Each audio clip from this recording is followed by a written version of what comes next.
बातमीपत्र सविस्तर पाहूया आणि धक्कादायक बातमीपत्राची सुरुवात करूया। बातमी पुण्यामधून। पुणे अत्याचार प्रकरणामध्ये तपासाला वेग आलेला आहे। आरोपीच्या संपर्कातील 20 जणांची चौकशी करण्यात आली आहे। आरोपीच्या मोबाईलवर आलेल्या कॉलची देखील चौकशी झालेली आहे आणि आरोपीचं शेवटचं लोकेशन शिरूर असल्याची माहिती देखील समोर आलेली आहे। आरोपीतल्या संपर्कामध्ये जे कोणी असतील त्यांची आता सध्या चौकशी आहे। आतापर्यंत 20 जणांची चौकशी झालेली आहे। पुणे अत्याचार प्रकरणामध्ये तपासाला वेग आलेला आहे। आरोपीच्या संपर्कातील 20 जणांची चौकशी झालेली आहे आणि आरोपीच्या मोबाईलवर आलेल्या कॉलची देखील चौकशी झालेली आहे। आरोपीचं शेवटचं लोकेशन शिरूर असल्याची माहिती आहे आणि या सगळ्या संदर्भात सविस्तर माहिती जाणून घेऊया। रोहन कदम आपले प्रतिनिधी जोडले गेलेले आहेत। रोहन, पुणे अत्याचार प्रकरणामध्ये आता वेग आलेला पाहायला मिळतोय आणि जवळपास आतापर्यंत 20 जणांची चौकशी करण्यात आली आहे। सविस्तर तपशील।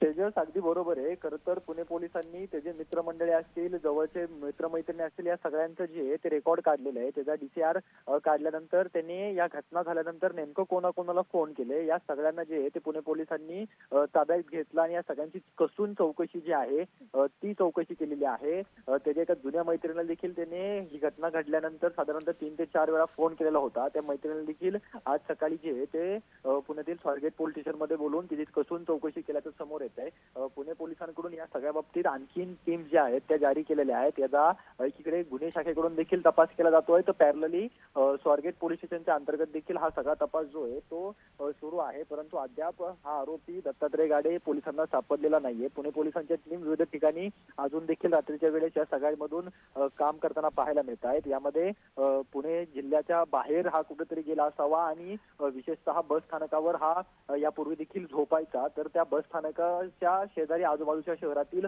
बस स्थानकाच्या तिथे जे आहे ते पुणे पोलीस शोध मोहीम जी आहे ती राबवत आहेत।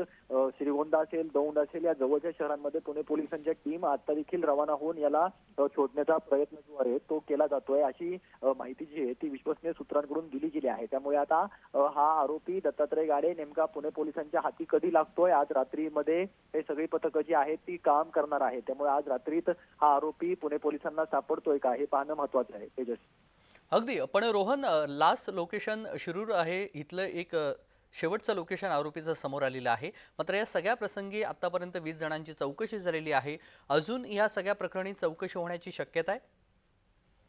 निश्चितपणाने पुणे पोलिसांनी हे अतिशय गांभीर्याने घेतलेलं आहे। अगदी कालपासूनच हा सगळा प्रकार पुणे पोलिसांनी गांभीर्याने घेतला होता, कारण का अशा प्रकारची घटना घडल्यानंतर मागील काही दिवसांचा अनुभव पाहता पोलीस या सगळ्या घटनांना अतिशय गांभीर्याने घेत असलेले आता सध्या पाहायला मिळतंय। काल दुपारी 2 वाजण्याच्या सुमारास हा संपूर्ण गुन्हा जो आहे तो गुन्हे शाखे स्वारगेट पोलीस स्टेशनला दाखल झाला आणि 2 वाजल्यापासून ही सगळी चक्र फिरले। अगदी DCP क्राईम देखील यामध्ये स्वतः वेगवेगळ्या ठिकाणी जाऊन आले। ज्या ठिकाणी शिरूरला शेवटचं लोकेशन दाखवलं गेलं त्या लोकेशनवरती स्वतः पुण्याचे गुन्हे शाखेचे DCP असणारे, उपायुक्त असणारे निखिल पिंगळे आज सकाळपासून त्या ठिकाणी होते। त्या ठिकाणी शोध जो आहे तो पिंगळे साहेबांकडून घेतला जात होता आणि अजून देखील विविध ठिकाणी जे आहे ते पुणे पोलिसांच्या टीम रवाना झालेल्या आहेत आणि या सगळ्या टीमच्या माध्यमातून लवकरात त्यामुळे लवकर अजून कोणाची चौकशी होणार आहे आणि त्यामधून नेमकी काय माहिती समोर येणार आहे हे पाहावं लागणार आहे। धन्यवाद रोहन, आपण दिलेल्या सविस्तर माहितीसाठी। बातमी संदर्भातले अपडेट जाणून घेऊ।